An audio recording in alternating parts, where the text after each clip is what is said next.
요한계시록 7장입니다.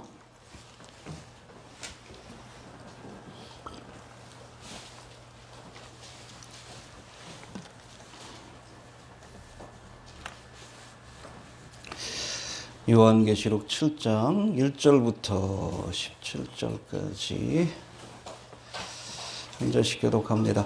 이 일 후에 내가 네 천사가 땅 네 모퉁이에 선 것을 보니 땅의 사방에 바람을 붙잡아 바람으로 하여금 땅이나 바다에나 각종 나무에 불지 못하게 하더라.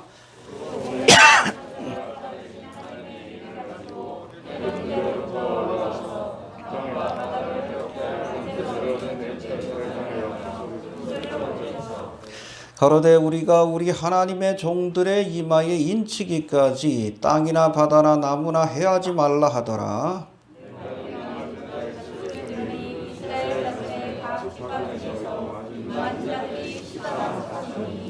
유다 지파 중에 인맞은 자가 12,000이요 루벤 지파 중에 12,000이요 갓 지파 중에 12,000이요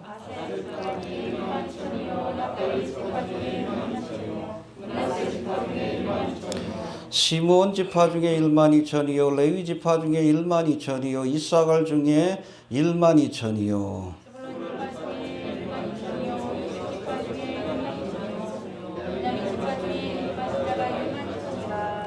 이 일 후에 내가 보니 각 나라와 족속과 백성과 방언에서 아무라도 능히 셀 수 없는 큰 무리가 흰옷을 입고 손에 종려가지를 들고 보좌 앞과 어린 양 앞에 서서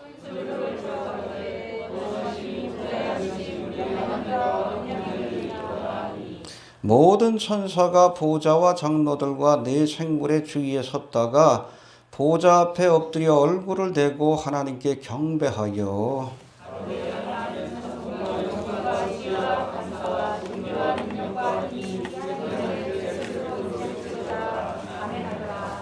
장로 중에 하나가 응답하여 내게 이르되 이 흰옷 입은 자들이 누구며 또 어디서 왔느뇨?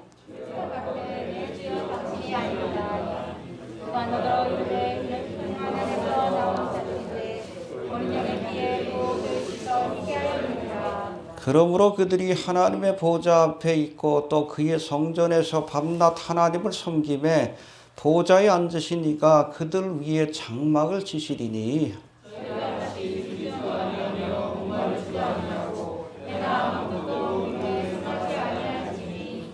함께 봉독합니다. 이는 보좌 가운데 계신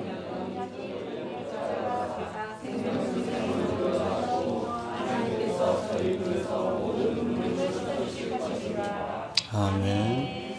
14만 4천 명에 관한 중요한 말씀입니다. 우리가 지난 시간 우리 요한계시록 한번 좀 살펴봅시다. 1장은 서론입니다. 그래서 요한계시록을 보내는 자와 수신자.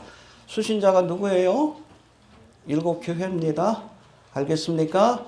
오늘날 우리에게 주시는 말씀이에요. 성령이 교회들에게 하시는 말씀을 들을지어다. 할렐루야. 들어야 합니다. 듣고 깨닫는 자가 이 환난에서 벗어날 수 있는 거예요. 이해가 됩니까? 2, 3장은 7교회, 에서보드, 사빌라 7교회에 하나님께서 말씀을 주시면서 끝에 뭐라고 했다고요? 성령이 그렇죠. 에베소 교회를 통해서 오늘날 내게 우리 교회에 주시는 말씀, 라오디게아를 통해서 우리에게 주시는 말씀을 들어야 합니다. 들을 수 있게 되길 바랍니다. 그리고 4장과 5장에는 휴거된 성도 24장로로 묘사되어 있어요. 그리고 이제 본격적인 7년대 환란을 시작하기 위해서 준비하는 천상의 모습이 소개되고 있고, 우리가 지난 시간 살펴본 이 6장에는 본격적으로 7인의 재앙이 내려지는 모습을 우리가 볼 수 있습니다. 어린 양이 이 인봉을 뗄 때마다, 인봉이 몇 개예요? 7개죠. 그래서 7인의 재앙이 또 7 나팔과 대접의 재앙으로 이어집니다. 그러니까 7인의 재앙 가운데 7번째 인의 재앙이 나팔의 재앙이에요. 그리고 7 나팔의 재앙 가운데 마지막 7 나팔의 재앙이 7 대접의 재앙입니다. 이게 모든 재앙이 다 7 봉인의 재앙 안에 포함되어 있다. 그렇게 이해하시면 될 것 같습니다. 구체적으로는 첫째 인을 뗄 때 무슨 말? 흰말이죠. 흰말을 탄 자. 누구예요? 저 그리스도예요. 예수는 그리스도. 재림하실 예수님의 모습을 닮아 있지만 아니에요. 속지 않길 바랍니다. 유사품에 속지 맙시다. 알겠습니까? 또 둘째 인을 뗄 때에 붉은 말, 그렇죠. 전쟁입니다. 적그리스도가 와서 이 땅에 평안을 줄 것 같이 사람들을 미혹하지만 곧바로 전쟁이 일어나게 되는 거예요. 참된 평안은 누가 주시는 거예요? 샬레망 대신 예수님이 오셔야 이 땅에 진정한 평안이 있습니다. 그 다음에 셋째 인을 뗄 때에 검은 말, 기근을 상징합니다. 해봅시다. 기근. 그렇죠. 아주 심각한 기근이 올 것이다. 인플레이션이 올 것이다. 그래서 한 화폐의 가치가 10분의 1도 떨어지는, 또 식량도 구하기 힘든 시대가 올 것이다 라고 말씀하고 있고, 넷째 인이 떼어질 때에는 이게 무슨 말이에요? 청황생말. 뭘 상징합니까? 죽음 혹은 온역을 상징합니다. 그리고 첫 번째, 두 번째, 세 번째, 네 번째 인이 떼어질 때에 이 땅에 있는 사람 가운데 몇 분의 몇이? 4분의 1이 죽임을 당하게 될 것이다. 휴거된 성도 뭐 우리가 제한다 할지라도 거의 한 20억 가까운 사람들이 이 네 번째 인의 재앙, 그러니까 7년 동안의 초창기에 죽음을 맞이하는 아주 하나님의 무섭고 준엄한 그 진노의 심판이 내려진다는 것을 기억할 수 있게 되길 바랍니다. 그리고 파탄자의 재앙이 끝나고 다섯째 인이 떼어질 때에는 환난 중에 순교한 영혼들이 제단 아래서 하나님 앞에 신원하여 달라고. 해봅시다. 신원하여 주옵소서. 그렇게 외치는 모습이 등장하고, 이제 여섯째 인이 떼어질 땐 이 신원하여 달라는 그 요청을 들은 하나님이 땅과 하늘을 흔드는 재앙으로 세상을 심판하는 장면이 그렇게 소개되고 있습니다. 그리고 6장에 이어지는 7장은 요한계시록에 등장하는 7개의 삽경 가운데 첫 번째 삽경으로 알려지고 있습니다. 해봅시다. 삽경이다. 예, 인터루드라고 되어 있는데 첫 번째 삽경이 14만 4천 명에 관한 말씀입니다. 이해가 되십니까? 예. 오늘은 이 말씀을 살펴볼 터인데, 먼저 이 삽경에 대해서 우리가 잠시 한번 살펴봅니다. 이 요한계시록 전체에는 7개의 삽경이 등장합니다. 해봅시다. 7개의 삽경이 등장한다. 예. 그래서 7인의 재앙에서 나팔의 재앙으로, 또 나팔의 재앙에서 대접의 재앙으로, 또 대접의 재앙이 끝나고 예수님이 지상 재림하기까지 7개의 삽경이 등장하게 되는데, 이거를 많은 요한계시록 주경가들은 삽경을 일컬어 우리가 요한계시록이란 어찌 보면 하나님의 예언의 과정을 보여주는 산을 향해 등산을 하는데, 잠깐 우리가 등산을 하다가 브레이크 타임을 갖는 것으로 표현합니다. 우리가 산을 오르다 보면 뭐 지치고 힘들고 또 배도 고프니까 잠깐 쉬죠. 쉬면서 뭐를 해요? 지금까지 올라온 길을 돌아보고, 그렇죠? 앞으로 가야 할 곳을 바라보는 것처럼 삽경이 바로 그런 역할을 하고 있다라고 보시면 됩니다. 몰아치듯이 7인과 나팔과 대접의 재앙에 대해서 소개한 뒤에 이 사건이 주는 의미에 대해서 다시 한번 설명하고, 이해가 됩니까?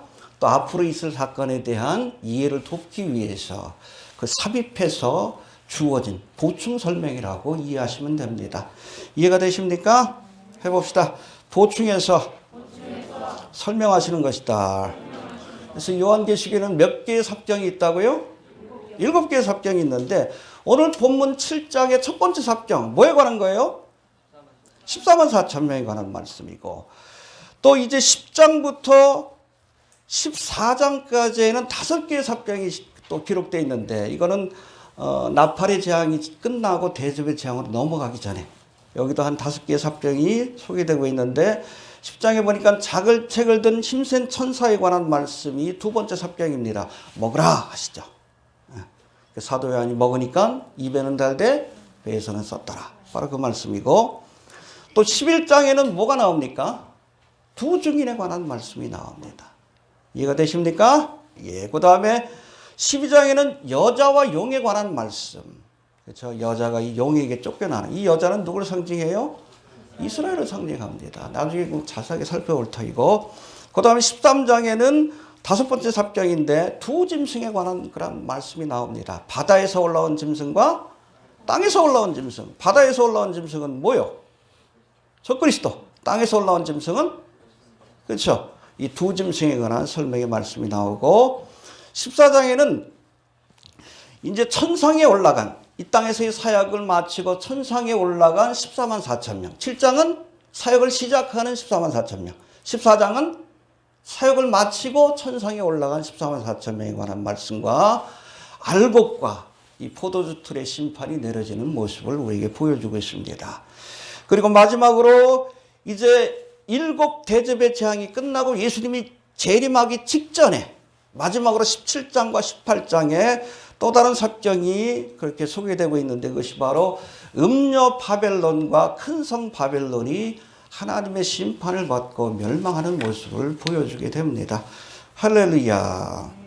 예. 아무튼 이 삽경들은 보세요. 해봅시다.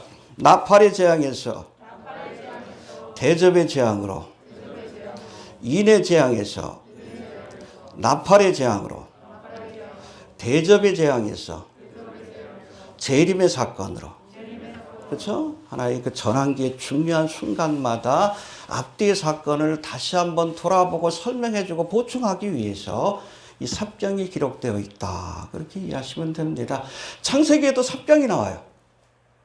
창세기에도. 창세기 1장에는 뭐에 관한 기록이에요? 그렇죠. 천지창조. 2장은 뭐예요? 2장이 삽경이에요. 마지막 날 하나님께서 인간을 창조하셨는데 거기에 대한 보충 설명이 바로 2장이다라고 보시면 됩니다. 이거 일종의 삽경입니다. 보충 설명하는 거예요. 두 번 기록된 게 아니라 1장에 있는 말씀을 보충해서 설명하는 것이다. 이 삽경이 바로 그런 의미를 갖고 있음을 기억할 수 있게 되길 바랍니다. 삽경에 대한 설명은 여기까지로 하고 이제는 요한계시록에 등장하는 첫 번째 삽경인 14만 4천 명에 관한 말씀, 이 말씀을 통해서 이제 우리에게 주시는 신앙적 교훈에 대해서 한번 살펴봅니다. 조금 더 우리가 구체적으로 살펴보면 사실은 1절부터 8절까지가 14만 4천 명에 관한 거고 그리고 9절부터 17절까지는 24만 4천 명을 통해서 구속받은 허다한 무리들에 관한 그런 말씀으로 볼 수 있는데 이 말씀들의 의미를 우리가 하나씩 좀 살펴봅니다. 우리 1절부터 3절까지 한번 읽어봅시다. 시작.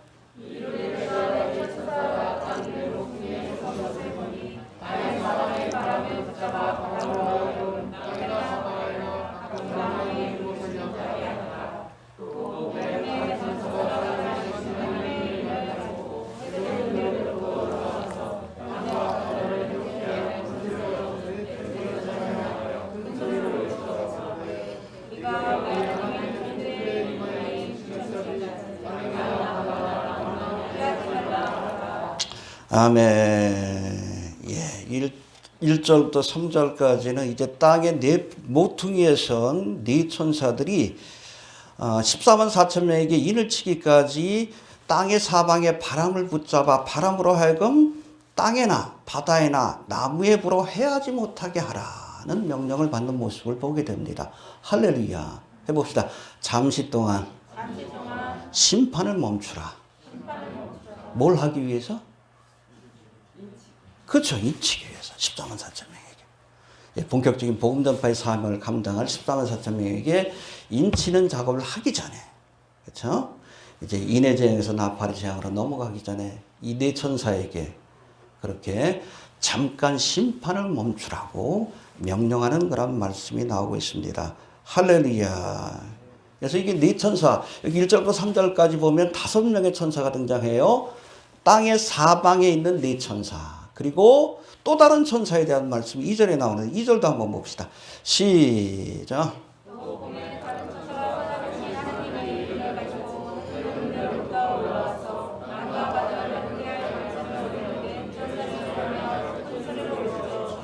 예, 땅의 네 모퉁이에 있는 이 네 천사는 심판을 가져오는 천사예요. 특별히 땅과 바다와 그리고 나무를 해하는 그런 권세를 가진 천사들입니다. 천사들이고 두 번째, 다섯 번째 천사는 어떤 천사예요? 하나님의 일을 가지고 14만 4천 명에게 인치는 권세를 가진 천사입니다.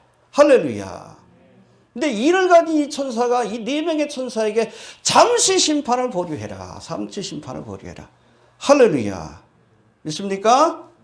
잠시 재앙을 멈추고 7년 대환란 동안 선교의 사명을 감당할 14만 4천 명에게 인칠 시간을 주어라 라고 명령하는 것을 보게 됩니다.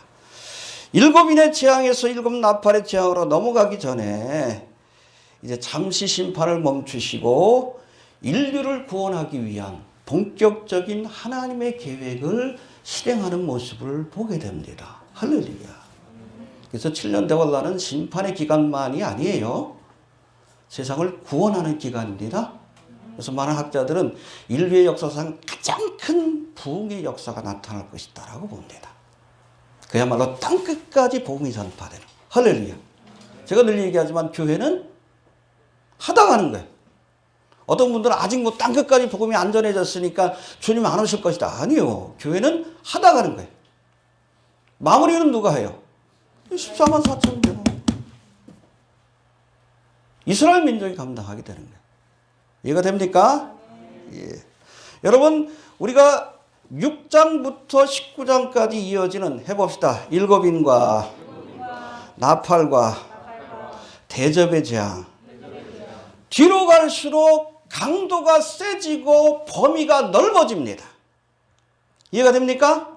나팔의 재앙 때는 3분의 1만 해하라 그랬어요. 바다도 그렇고 산도 그렇고. 대접의 재앙에서 아예 그냥 다 모든 바다를 다 해버리고 다 멸망시키라고 말씀합니다. 하나님이 세상을 심판을 내릴 때 처음부터 멸망시키려고 심판을 내린 게 아니에요. 강도를 조절하십니다. 인과 나팔과 대접으로. 왜? 회개할 기회를 주시는 거예요. 그래서 적어도 우리가 지난 시간에 살펴본 일곱인의 재앙과 나팔의 재앙까지는 하나님께서 깨닫게 하시기 위해서 치시는 겁니다. 제가 늘 얘기하죠. 맞기 전에 깨달으면 지혜로운 사람들이에요. 그게 은혜 시대를 사는 성도들이에요. 깨닫지 못했다면 두들겨 맞으면서라도 깨달아야지. 징계를 통해서라도 깨달으라고 하나님께서 속도를 조절하면서 강도를 조절하면서 인과 나팔의 재앙을 내리시는 거예요. 죽으라고 때리는 게 아니에요. 그래서 이 기간 동안에 하나님의 복음을 증거할 누구? 이스라엘 가운데 선택받은 14만 4천 명에게 일을 쳐서 사명을 맡기시는 겁니다. 할렐루야. 해봅시다.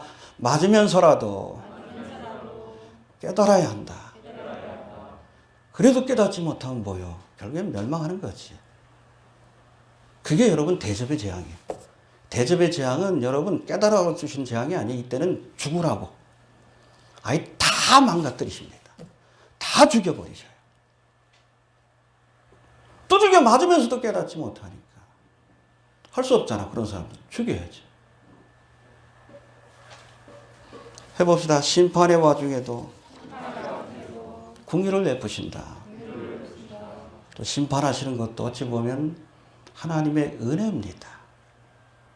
징계가 있기 때문에 하나님을 찾는 거예요.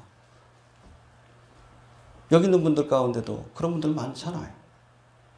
고난과 징계를 통해서 하나님을 찾은 분들 많잖아요. 세상에서 잘 먹고 잘 살고 만사형통하면 여기 나왔겠습니까? 사랑하니까 징계하시는 겁니다. 적어도 일곱인과 나팔의 재앙은 죽으라고 치는 게 아니에요. 깨달으라고. 이제라도 회개하고 예수님을 만왕의 왕으로 받아들이라고 주님께서 저들을 징계하시고 징계의 와중에 14만 4천 명을 세워서 저들에게 복음을 들을 수 있는 기회를 허락하시는 겁니다. 할렐루야. 예. 이제는 14만 4천 명에 대해서 조금 더 우리가 살펴볼 터인데 첫 번째 24만 4천 명이 누구인가? 이거 철저하게 문자적으로 해석을 해야 합니다. 알겠습니까? 이 교회사를 보면 많은 이단들이 바로 24만 4천 명을 가지고 장난을 쳤어. 지네들이 14만 4천 명이래. 대표적인 이단이 어떤 이단이에요? 우리나라는 신천지고 미국에서는 여호와 증인. 그렇죠? 지네들이 14만 4천 명이래. 그래서 자기들한테 자기 뭐 교파에 들어와야 그래야지 구원받는다라고. 이게 어느 날 보니까 이제 14만 4천 명이 넘어가. 이게 말을 싹 바꿔요.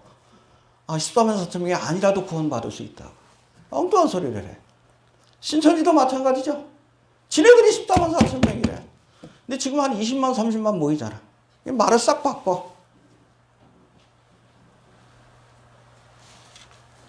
여러분, 이 14만 4천 명, 특별히 요한계시록의 예언을 우리가 철저히 문자적으로 해석하지 않으면 이런 이단에 빠질 수가 있는 거예요. 알겠습니까? 네.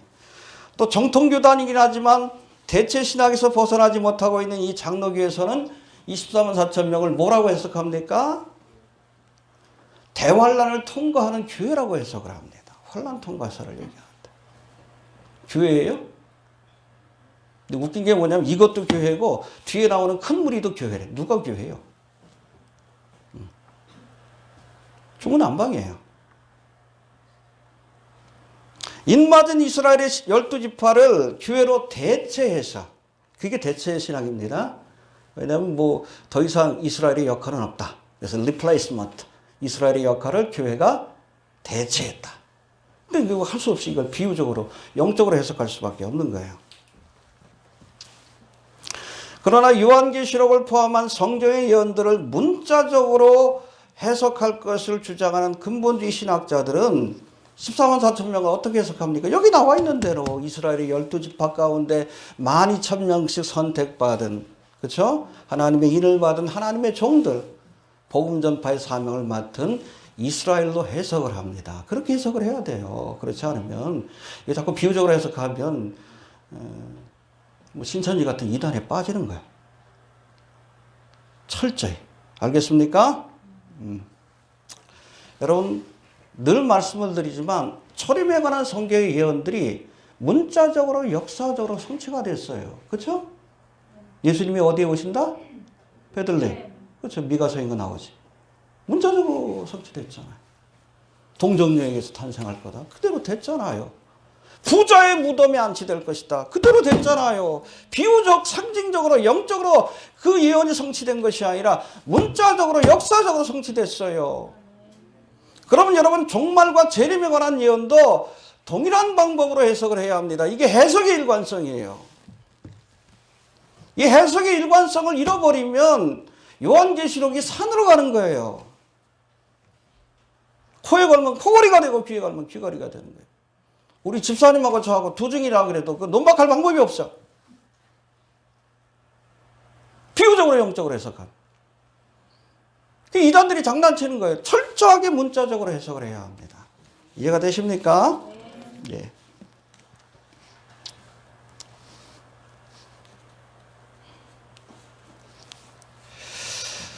자, 오늘 본문에는 특별히 24만 4천 명이 이스라엘의 12지파에서 각기 몇 명씩? 12,000명씩. 그래서 곱하기 12하면 14만 4천 명이 됩니다. 예. 근데 많은 사람들은 아직 이스라엘에 12지파가 남아있는지에 대해서 의구심을 갖고 있는 분들이 계셔요. 그렇지 않습니까? 여러분, 우리가 이스라엘 역사를 보면 솔로몬이 죽은 뒤에 이스라엘이 남방 왕국과 북방 왕국으로 나눠지죠. 남유다와 북이스라엘. 그렇죠? 이 남방 왕국은, 남유다는 뭐예요? 유다와 그 베냐민 지파가, 르호보암이, 솔로몬의 아들 르호보암이 그 나라를 뭐 건설한 건 아니고 그냥 유지한 것이고, 여로보암이 이스라엘의 10지파를 데리고, 북쪽에 있는 10지파를 데리고선 북이스라엘이라는 그런 나라를 건설하게 되는데, 이 나라가 200년 만에 결국에는 아수르에 의해서 멸망이 돼요. 많은 사람들이 이때 아수르에 의해서 이 북이스라엘이 멸망됐는데 그 10지파도 함께 사라진 것이 아니냐라고 이렇게 생각하는 분들이 계신데, 실제로 안 그렇다고 합니다. 남아있대요. 예. 솔로몬의 사후 이스라엘이 10지파를 데리고 북이스라엘 세운 여로보암이 북이스라엘 땅에 사는 이스라엘 백성들이 절기 때마다 하나님을 섬기기 위해서 예루살렘을 찾는 것을 방지하기 위해서 한 가지 조치를 취합니다. 그게 뭔가 하면 예루살렘 성전을 대체할 제단을 쌓아요. 어디에다? 이따가도 살펴보겠지만 단과 베델에다가. 들어보셨어요?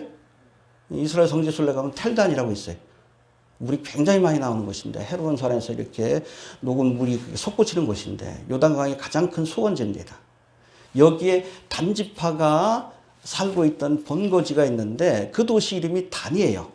그래서 텔단이라는 텔은 뭐 언덕이라는 뜻이에요. 여러 가지 유적지들이 쌓인 곳입니다. 그런 그곳에 아주 유명한 여러분 우상제단이 있습니다. 성전에 있는 본제단을 본뜬 제단이 있고 그 앞에 플랫폼을 만들어가지고 거기다 금송아리 우상을 세워놨어요. 이 여로보암이 한 짓이에요. 이 북쪽에는 다, 남쪽에는 베델에다가 똑같은 제단을 쌓아놓고 우상숭배의 길로 가게 돼요. 그러니까 이 일에 동조한 그 이스라엘 열지파도 있지만은 그 사실 때문에 북이스라엘에서 이제 남유다로 이주해 온 사람들이 있었다고 합니다. 이거 됩니까? 네, 그 사건 때문에. 아니다. 아무리 정치적으로 우리가 핍박을 받아도 어떻게 하나님을 향한 믿음을 이렇게 우리가 저버릴 수 있겠느냐. 믿음으로 인해서 그 당시에 남유다로 이주해 온 사람들이 있고, 그런가 하면 BC 721년에 이 북이스라엘이 아수르에서 멸망을 받게 되는데 이 당시에도 상당수의 북이스라엘 사람들이 열지파가 이스라엘로 이주를 해왔는데 특별히 예루살렘에다가 예루살렘 성벽 왼쪽에 있는 서편에 있는 그곳에다가 거주지를 만들어서 거기서 정착해서 살았다고 합니다. 히스기야 왕이 아예 성벽을 쌓아가지고 거기다 집을 지어주고 이주해 온 사람들이 북이스라엘에서 이주해 온 열지파의 사람들이 그곳에 살도록 배려를 해줬대요. 이스라엘 역사 속에서 열지파는 사라진 지파가 아니에요. 지금도 남아있고 그 후손들이 지금도 있는 겁니다. 알겠습니까? 예. 사절에서는 이렇게 열지파 가운데서 선택받은 14만 4천 명에게 천사가 그 이마에 인을 쳤다라고 말씀합니다. 우리 4절 한번 다시 봅시다. 시작.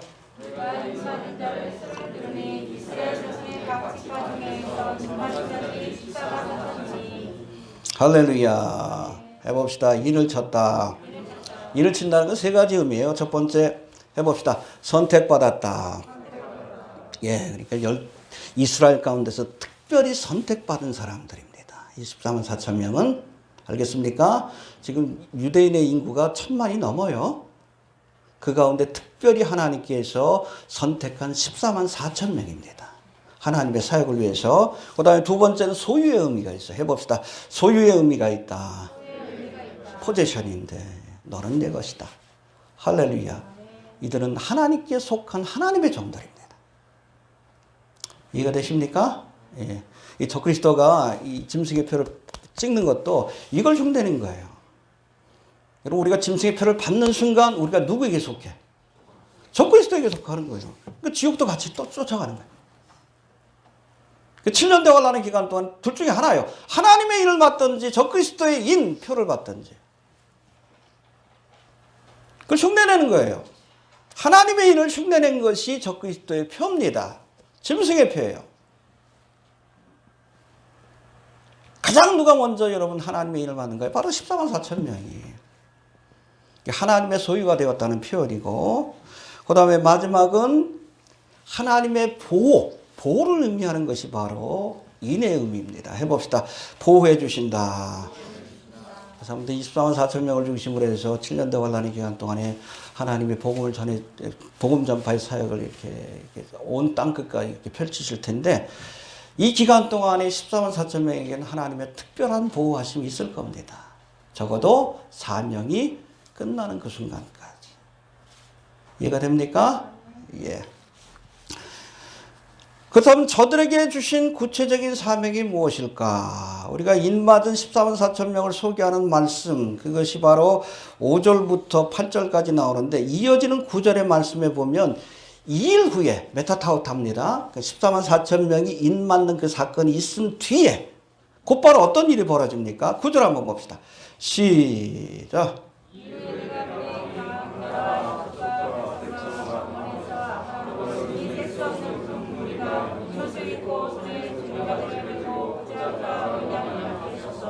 예, 그러니까 위에 말씀하고 연결되는 거예요. 2일 후에 14만 4천 명이 인맞은 후에 수많은 사람들, 이방인들 가운데서 수많은 사람들이 주님 앞에 돌아오는 역사가 나타났어요. 이들에게 주어진 사명이 뭐예요? 선교의 사명이에요. 누구를 대신해서? 떠나간 교회를 대신해서. 로마서 11장에 나오잖아요. 지금까지 돌감람나무 가진 교회를 통해서 선교의 열매를 맺었는데 교회가 떠나갔잖아요. 떠나간 자리에 참감나무 가지 이스라엘을 통해서 하나님께서 선교적 열매를 맺습니다. 언제? 7년 대환란 때. 그 중심에 누가 있는 거예요? 14만 4천 명이 있다라고 이해하시면 됩니다. 알겠습니까? 근데 한 가지 흥미로운 것은 이 12지파의 이름이 쭉 소개되고 있는데 우리 5절부터 8절까지 나오는데 빠진 지파가 있어요. 무슨 지파가 빠졌습니까? 단 지파하고 에브라임 지파가 빠졌어요. 희한하죠? 우리가 에스겔 48장에 보면 천년왕국 때 하나님께서 이스라엘 12지파에게 땅을 분배해 줍니다. 여기에는 여러분 단지파하고 에브라임 지파가 들어가 있어요. 근데 여기 보면 단지파는 아예 빠져 있고 에브라임 지파는 에브라임이라는 이름을 못 쓰게 해. 그 아버지인 누구 이름으로? 요셉의 이름으로 등장합니다. 요셉의 두 아들이 누구예요? 에브라임과 므낫세. 므낫세 이름은 등장해요. 근데 에브라임의 이름은 요셉 이름으로 대체해서 나옵니다. 왜 그랬을까? 이 단지파와 에브라임 지파가 바로 우상숭배의 죄와 연관된 그러한 지파예요.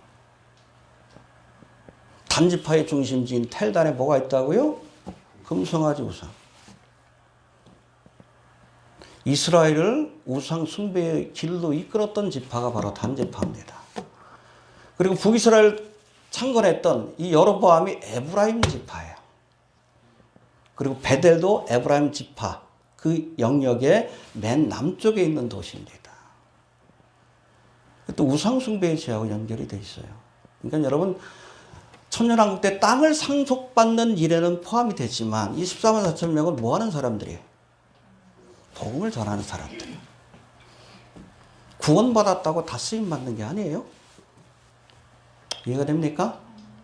우리가 비록 구원받았다 할지라도 14만 4천 명에 포함돼서 하나님의 귀한 사역을 감당하려면 또 다른 조건을 만족시켜야 한다는 겁니다. 알겠습니까?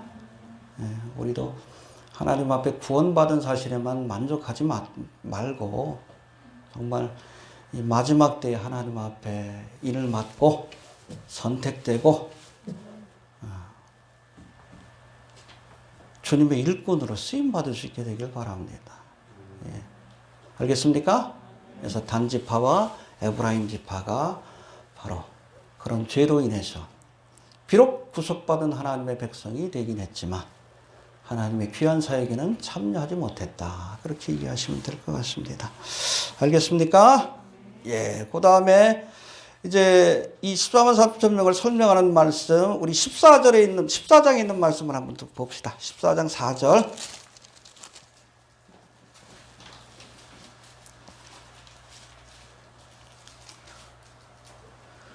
시작.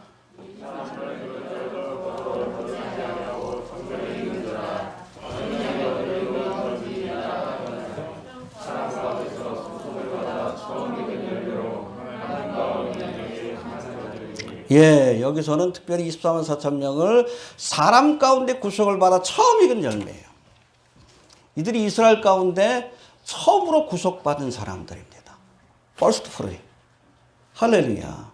저희 집에도 무화과 나무가 있어요. 근데 이 무화과 나무가 봄부터 이렇게 가지가 연해지고 잎이 나고 그리고는 조그만 열매가 이렇게 맺히기 시작해요. 이게 좀 자라다가 8월 말쯤이면 하나씩 익기 시작합니다. 그게 첫 열매예요. 요만해졌다가 갑자기 커지다가 빨개져 가지고 이게 벌어지려고 합니다. 그게 익은 거예요. 이게 첫 열매입니다. 근데 이 첫 열매가 나오고 나면 줄줄이 나와요. 열매가. 언제까지? 서리가 내릴 때까지. 오늘 아침에도 많이 땄어요. 이 처음 열매라는 것은 이걸로 끝나는 게 아니에요. 14만 4천 명으로 끝나는 게 아니에요. 줄줄이 이들을 시작으로 해서 이제 온 이스라엘이 하나님 앞에 돌아오는 역사가 나타날 것임을 보여주고 있는 겁니다. 할렐루야. 해봅시다. 첫 열매다. 그래서 여러분 신구약 성경에 보면 이 마지막 때가 되면 이스라엘이 민족적으로 회개하여 하나님의 사명을 감당할 것을 예언한 말씀이 나와요. 대표적인 것이 바로 스가랴 12장이고 에스겔 37장이고 로마서 11장인데 스가랴 12장 10절에 보니까 내가 다윗의 집과 예루살렘 거민에게 은총과 간구하는 심령을 부어주리니 마지막 때 회개하는 심령을 부어주는 겁니다.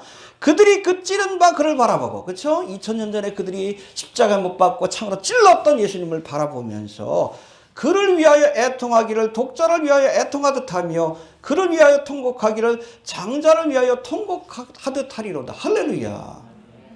7년 대환란의 기간 동안에 민족적으로 회개한다는 거예요. 예수님이 메시아라는 사실을 깨닫고. 그 첫 열매가 누구요? 14만 4천 명이에요. 또 에스겔서 37장에 보니까 마른 뼈의 완상에 관한 말씀. 이거 이스라엘 회복에 관한 말씀이에요. 마른 뼈가 서로 상합하더니 탁 붙더니 그 다음에 살과 가죽이 덮여. 사람의 모양 갖췄는데 뭐가 없어? 생기가 없어. 생기가. 지금 이스라엘의 모습이 그래요. 그렇죠? 1945년 5월 14일 고토로 돌아가 나라를 재건했지만 그래서 국가의 모습, 이스라엘의 모습은 갖췄지만 뭐가 없어? 생기가 없어요. 영적으로 회복되어야 합니다. 언제? 7년 대환란. 한일의 사건 때. 그 출발점이 어디요? 14만 4천 명입니다. 할렐루야. 또 로마서 11장 24절 26절에 보면 이것도 여러분 이스라엘의 회복에 관한 말씀이 로마서 11장에 나와 있는데 형제들아 너희가 스스로 지 땀 흘면 기위하여 이 비밀을 너희가 모르기를 내가 원치 아니하노니 이 비밀은 이방인의 충만한 수가 들어오기까지 이스라엘의 덜어는 완악하게 된 것이라. 그렇죠? 그때까지 완악해진 것이다. 그리하여 그 뒤에는 온 이스라엘이 구원을 얻으리라. 할렐루야. 이스라엘이 민족적으로 회개하고 구원받을 것을 말씀합니다. 사도 바울이. 이방인의 사도지만 이스라엘이 회복될 것을 바라봤어요. 그래서 로마서 10장 11장은 여러분 이스라엘 회복에 관한 말씀이에요. 언제 이루어집니까? 7년 대환란 때. 그 첫 열매가 14만 4천 명이라는 뜻이에요. 이해가 되시죠? 예. 그 다음에 9절부터 14절까지는 허다한 무리에 관한 말씀인데 우리 9절 한번 읽어봅시다. 9절 시작.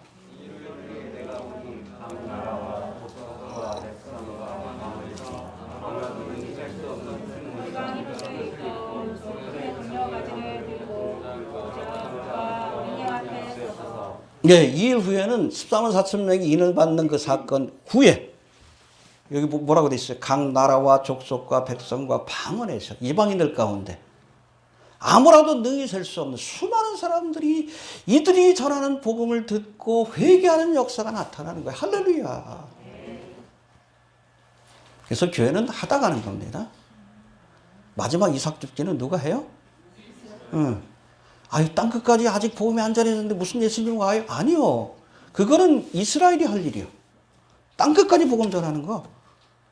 이스라엘이 할 일이에요. 우리는 하다가 가는 겁니다. 부르시면.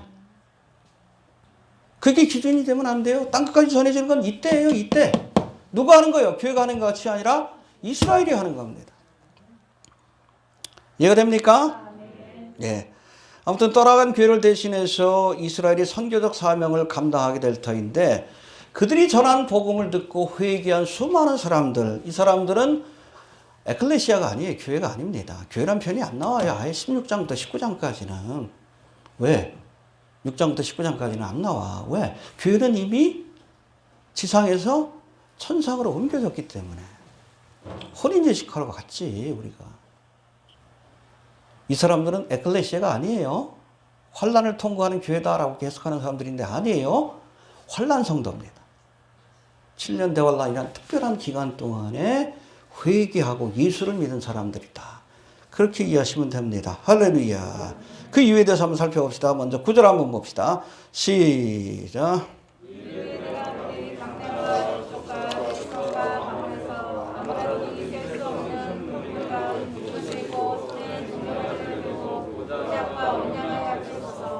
예, 흰 옷을 입고 종려가지를 들고 어린 양 앞에서 찬양하는 모습. 이것만 보면 휴고된 교회 같다는 생각이 들 수도 있어요. 그러나 이어지는 말씀, 이 큰 무리를 설명하시는 말씀, 특별히 14절의 말씀을 보면 이들이 2000년 교회 역사 속에서 순교한 자들이 아니라 7년 대환란이라는 특별한 기간 동안에 순교한 성도들이라는 것을, 예수를 믿고 순교의 자리에 올라온 성도들이라는 것을 우리가 알 수 있습니다. 우리 14절 한번 봅시다. 시작.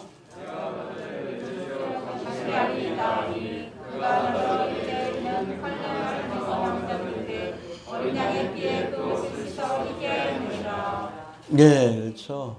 이들이 누구냐?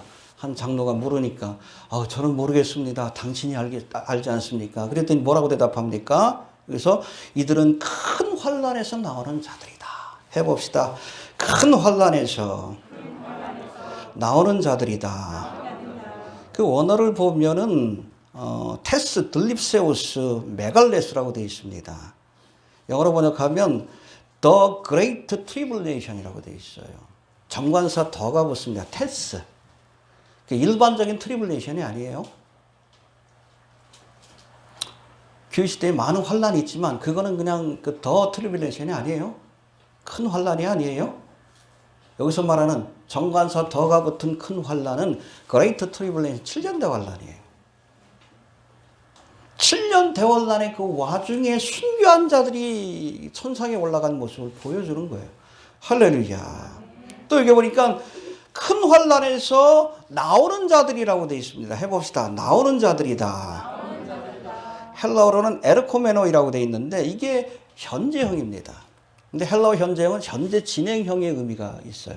계속 지금 환란에서 나오는 자들이 7년대 환란의 와중에 계속 순교하는 거예요. 순교하면 그 숫자가 그 큰 무리의 숫자가 계속 더해지는 겁니다. 근데 이게 만약에 환란을 통과한 아니면 휴고된 교회라고 그 주장을 한다면 휴고의 사건이 7년 대환란 내내 이루어진다는 얘기예요. 말이 안 되죠. 이걸 휴고된 교회라고 해석을 하면 지금 계속 그 사람들이 발생하고 있잖아요. 계속 순교하고 있잖아요. 그걸 묘사하는 거예요. 큰 환란에서 지금 나오고 있다. 근데 이게 만약에 휴고된 교회를 의미한다 그러면 이미 휴고됐지만 계속 또 휴고되는 거 아니에요. 죽을 때마다 휴고된다는 얘기 아니에요. 성경은 뭐라고 합니까? 데살로니가서도 그렇고 고린도서 15장에도 그렇고 여러분 휴고의 사건은 단위적 사건이에요. 한 번에 끝나는 겁니다. 7년 동안 환란 내내 지속되는 사건이 아니에요. 이들은 누구예요? 환란 성도들입니다. 휴고된 모습이 아니에요. 죽어서 그 영혼이 천상으로 옮겨진 모습을 보는 거예요. 물론 예수님 지상재림할 때 이 사람들은 부활의 몸을 입게 될 겁니다. 구약의 성도와 마찬가지로. 휴고된 성도가 아닙니다. 환란 성도라고 이해를 해야 합니다.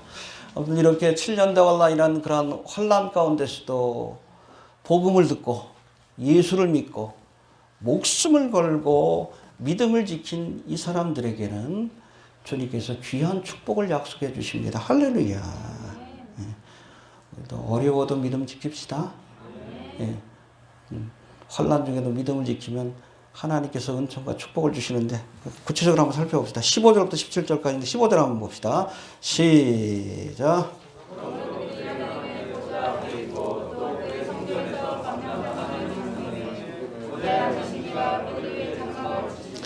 예, 세 가지 은총을 약속합니다. 하나님의 보호자 앞에 서게 될 것이다. 할렐루야. 우리가 구약의 성막을 연구해 본 분들은 아시지만 하나님의 보좌, 이게 바로 지성소에 있는 은혜의 보좌입니다. 그 앞에 선다는 것이 얼마나 두렵고 어려운 일인지 몰라요. 이스라엘 백성들 가운데서 누구만 거기 갈 수 있어요? 대제사장령. 그것도 아무 때나 가는 게 아니에요. 지금 뭐 대속죄일이 지금 얼마 안 남은 것 같은데 1년에 딱 한 번 대속죄일 때 어린 양의 피를 가지고 갈 수 있는 것이 은혜의 보좌, 하나님의 보좌가 있는 것이에요. 그런 특별한 은총을 저들에게 주시겠다라고 약속한 겁니다. 할렐루야. 어려워도 믿음을 지키면 우리가 하나님의 보좌 앞에 서게 될 겁니다. 하나님을 뵙게 될 겁니다. 또 두 번째 보니까 보좌 앞에 있고 또 그의 성전에서 밤낮으로 하나님을 섬기며 할렐루야.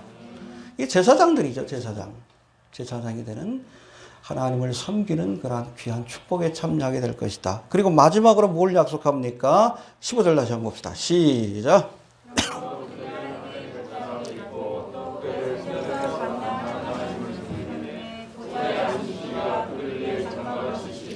할렐루야. 그들이 하나님의 보좌 앞에 있고 하나님을 섬김에 하나님이 그들 위에 장막을 치시리라. 그렇죠? 말씀이 육신이 되어 우리 가운데 거하심에 장막을 친다는 거예요. 주님이 우리와 함께하기 위해서 육신의 장막을 입고 온 사건이 성육신의 사건이고 크리스마스의 사건이에요. 이해가 됩니까? 이스라엘 백성들이 광야길을 걸 때에 하나님께서 장막을 치고 함께 머무셨어요. 그렇죠? 그게 무슨 장막? 거룩한 장막, 성막입니다. 이게 그거예요. 임마누엘을 약속해 주신 거예요. 세상 끝날까지 내가 너희와 항상 함께하리라. 여러분, 우리가 환난과 고난 가운데서도 예수를 배반하지 않으면 주님도 우리를 버리지 않고 끝까지 함께해 주십니다. 이 약속이에요. 세상 끝날까지, 아니 영원토록 내가 너희와 함께하리라. 장막을 치고 너와 함께할 것이다. 너와 함께 머물 것이다. 믿습니까?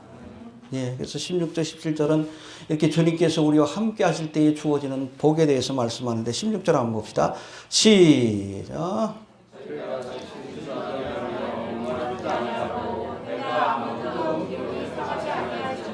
그렇죠. 이스라엘 백성들이 이제 광야길을 걸을 때에 하나님께서 배가 고플 땐 뭘 내려주셨어요? 줄이지 않도록 만나를. 목이 마를 때는 반석에서 생수를 내어주시고 할렐루야. 그리고 낮에 해가, 밤에 달이 상치 않도록 구름 기둥, 불 기둥으로 함께 해주신 것처럼 늘 함께 하면서 우리를 부족함이 없도록 그렇게 지켜주실 줄로 그렇게 믿습니다. 그리고 17절도 봅시다. 시작.